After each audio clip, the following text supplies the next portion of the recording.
Hai semua, halo Sobat Cublak Suweng, gimana kabar kalian hari ini? Wah, semangat hari Minggu pagi ya. Jangan lupa sesibuk apapun kalian, mungkin yang lagi pada quality time bareng keluarga atau bareng pacar, sempatkan waktu dulu yuk untuk kunjungi channel Cublak Suweng. Karena akan ada banyak berita terbaru pastinya hanya untuk Anda. Jadi, bila kalian baru menemukan channel ini, silahkan klik loncengnya untuk subscribe agar kalian tidak ketinggalan informasi terbaru tentang politik pastinya hanya untuk Anda. Nah, kali ini Cublak Suweng punya kabar terbaru ya, dan ini part 2-nya dari video sebelum ini, dimana hasil survei Voxpol ya. Sepertinya banyak sekali hasil survei dari Voxpol ini, dimana kali ini Cublak Suweng sedikit membahas tentang surveinya Voxpol untuk Puan Maharani ya. Rupa-rupanya Voxpol Center Research and Consulting ini juga menerbitkan tentang simulasi calon pasangan capres dan cawapres. Jadi di sini ada capresnya tapi juga ada cawapresnya sekalian gitu ya, dan dicek elektabilitasnya gimana di antara pasangan capres dan cawapres ini. Dan ternyata dari kesemuanya ini hasilnya adalah Puan Maharani kerap berada di posisi terbawah. Direktur Eksekutif Voxpol Center Research and Consulting yaitu Pangi Sharwi Caniago mengatakan ada beragam simulasi yang dibagi dengan 3 model pasangan. Mayoritas simulasi tersebut menempatkan Puan di posisi terakhir. Ini adalah simulasi pasangan capres dan cawapres ya. Ketika kita uji, ini baru simulasi koalisinya. Bisa saja berubah, tapi dari 4 capres yang kita uji yaitu Bapak Anies Baswedan unggul 30,1% kalau Anies berpasangan dengan Bu Khofifah. Kemudian 4,6% Puan dengan Sandiaga. 28,1% Ganjar dengan Airlangga. Dan yang terakhir ada pasangan Prabowo dengan Erick Thohir dengan persentase sebesar 25,3%. Ini simulasi 4 pasangan. Papar Pangi pada acara Voxpol Center Research Consulting dengan tema peta elektoral dan simulasi kandidat capres cawapres potensial Pilpres 2024 pada Jumat 18 November 2022.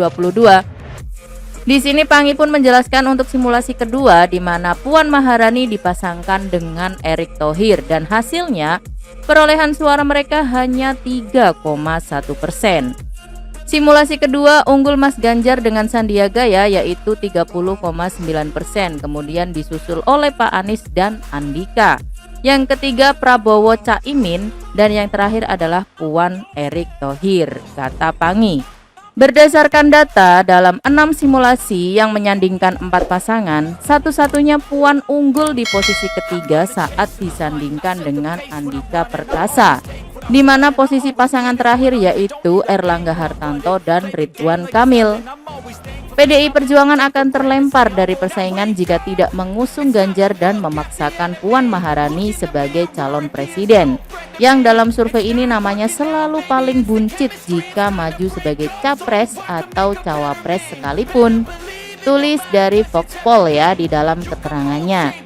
Meskipun pemilih Ganjar dan PDIP cenderung loyal sehingga tidak berdampak signifikan terhadap elektabilitas partai, namun jika PDIP ini meneruskan untuk Puan menjadi capres, PDIP ini akan kehilangan kesempatan untuk melanjutkan kepemimpinan Joko Widodo, sambung Pangi.